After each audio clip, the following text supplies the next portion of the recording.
No segundo vídeo de hoje, o Transferban do Santos. Like no vídeo, se inscreve, ative o sininho, rumo a 460 mil inscritos por aqui. Bom, esse vídeo a gente sempre tenta fazer mais curto, mais rápido, mais objetivo. Galera que tá voltando aí pra casa na correria, então vamos lá. Quando sai esse segundo vídeo? Eu adoraria fazer todo dia às 6 esse vídeo. Hoje deu tempo, que bom. Bom, o Santos sofreu o Transferban, pena que o assunto do vídeo seja esse, né? O Santos está impedido nesse momento de registrar reforços por 3 janelas, em virtude da dívida com o Arouca de Portugal pela contratação do zagueiro João Basso em 2023. 2,5 milhões de euros seria o valor cobrado pelo clube português. Primeiro de tudo, não dá para dizer que o Santos ficou surpreso com esse Transferban. Nossa, o Santos se assustou com o Transferban, o Santos não esperava. A decisão já tinha saído em janeiro. O caso foi parar no CAS, que é a Corte Arbitral do Esporte. O Santos já tinha sido condenado na FIFA, o CAS referendou essa condenação e, a partir da data desse julgamento do CAS em janeiro, o Santos tinha 45 dias para quitar os 2,5 milhões de euros. Não pagou, tomou o Transferban. Então já se sabia que o Santos tinha perdido na FIFA, tinha perdido no CAS e pagaria o preço, né, por essa irresponsabilidade. Isso todo mundo já sabia, ninguém pode dizer que ficou surpreso. Esse termo surpreso me incomoda um pouco, né, dependendo do assunto.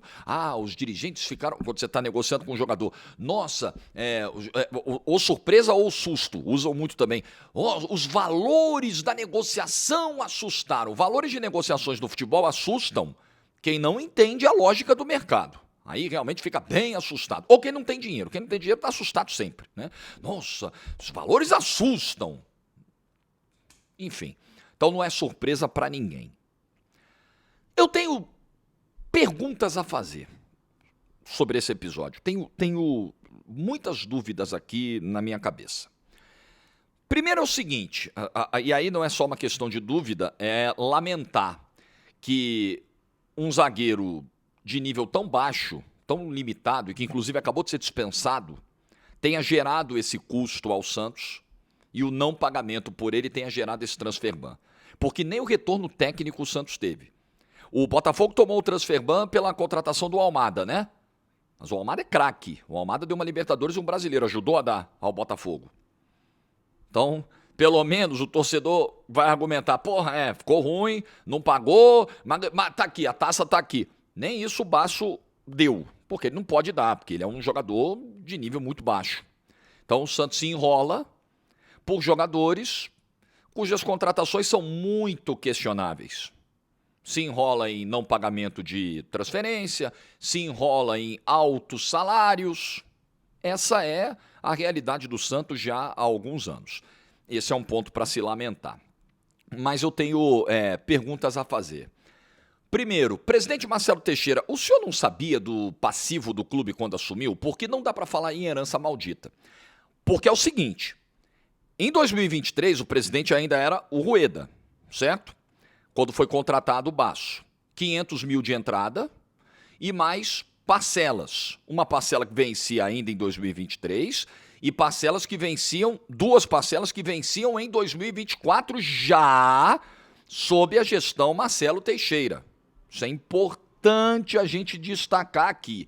Eu abri a matéria, uma das matérias, eu fui pesquisar, passei a tarde pesquisando matérias da época que detalhavam o pagamento do João Basso, como tinha se dado esse modelo de pagamento. Então, eu achei uma das matérias aqui.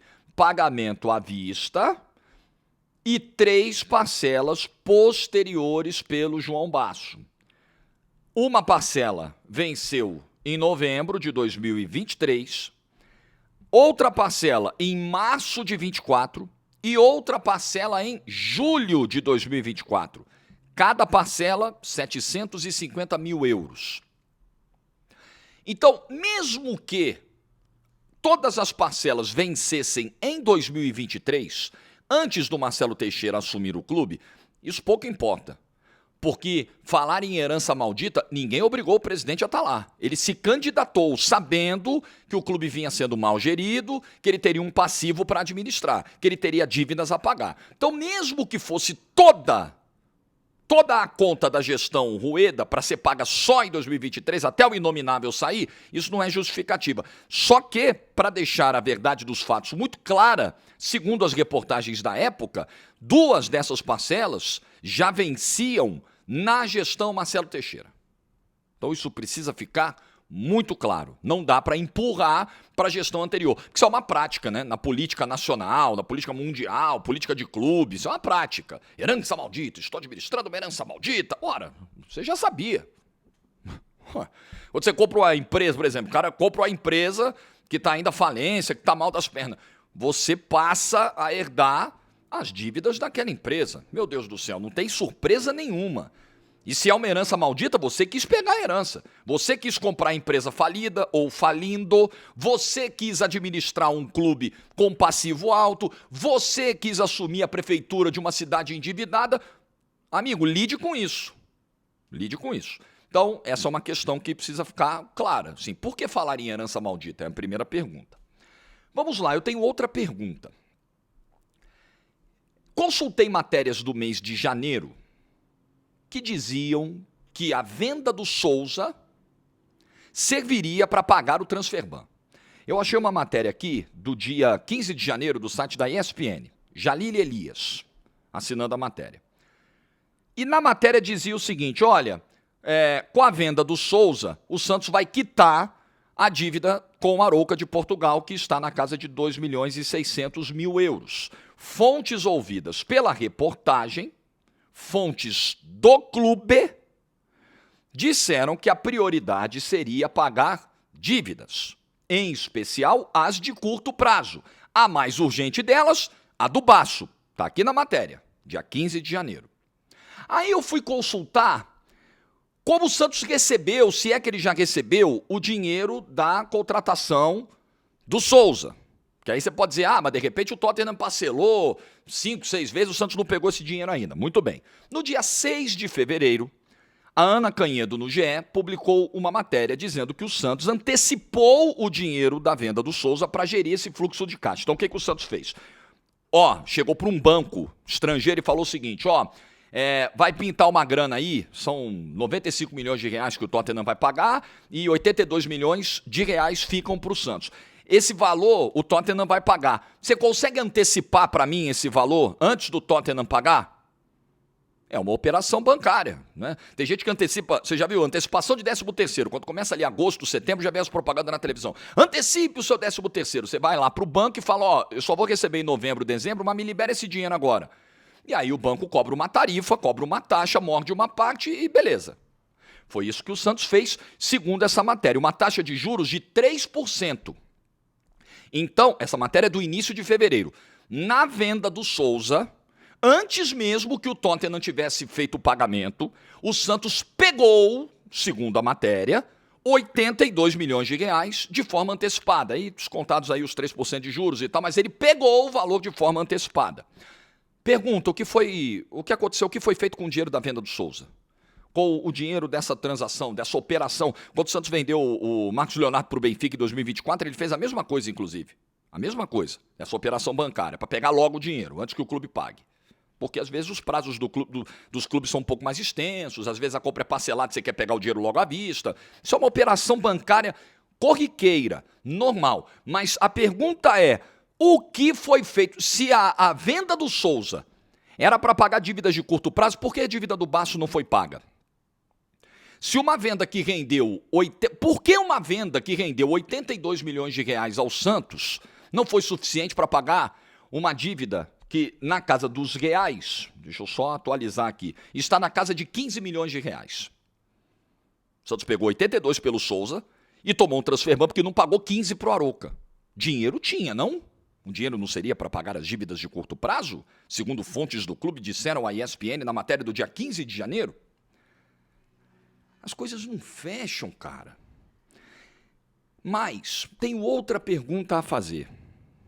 Estamos no dia 19 de fevereiro. O Santos tem Neymar e Gabigol no seu elenco. Jogadores caros, mas que trazem ao clube uma grande exposição. Por que o Santos está sem patrocinador master? Quais foram os motivos do rompimento da patrocinadora anterior? E por que o Santos não conseguiu imediatamente, com o tamanho que tem, com os nomes, com os astros que tem, um novo patrocínio? Essa é uma pergunta, a gente precisa entender. A gente precisa entender o que está acontecendo com essa instituição. Por que o Santos está nessa? O Santos não consegue um patrocinador. Num momento como esse, que ele tem uma folha altíssima, altíssima, ele não tem um patrocinador master. A gestão não entregou tudo que deveria ter entregado para a patrocinadora. Houve dificuldades claras. A 7K estava insatisfeita com a forma como o Santos estava tocando. Inclusive, teve backdrop exibindo o patrocinador errado.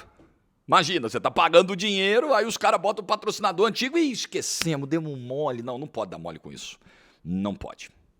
Não, mas em hipótese alguma. É a mesma coisa que eu chegar aqui e anunciar um patrocínio da empresa A e falar o nome da empresa concorrente. Porra, os caras que estão me pagando vão enlouquecer.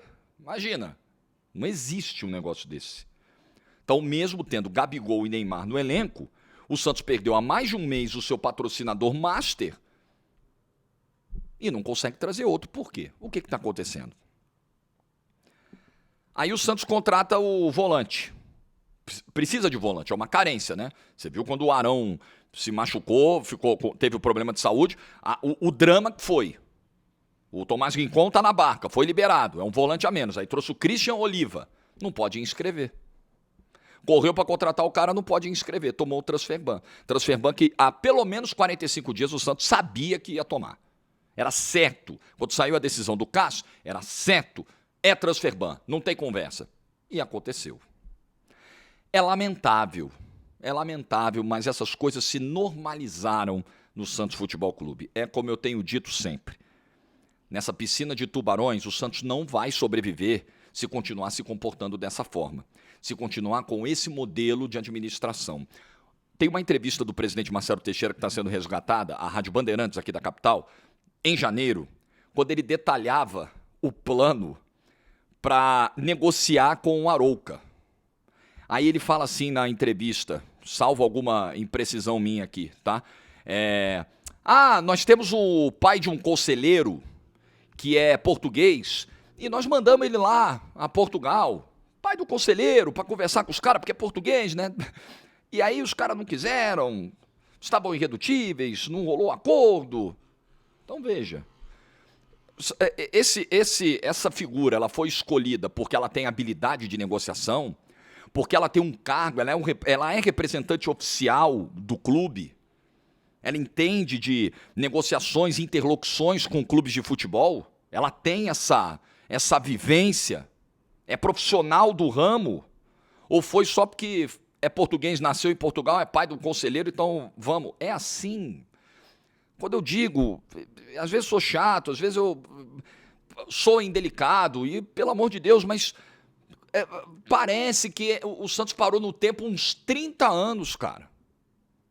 Sabe relógio de parede quando acaba a pilha? Aí fica travado lá na hora, 10h15. Aí você olha, são 6 horas. E o relógio está marcando 10h15. É o Santos, cara. O Santos é aquele relógio de parede da cozinha que a pilha acabou. Já tem 6 meses e ninguém trocou a pilha. E tá lá, marcando a hora errada, parado no tempo. Esse é o Santos que toma esse transferban. Surpresa não é. Dizer que se assustou, ninguém pode dizer. Like no vídeo se você ficou até o final. Juízo e tchau.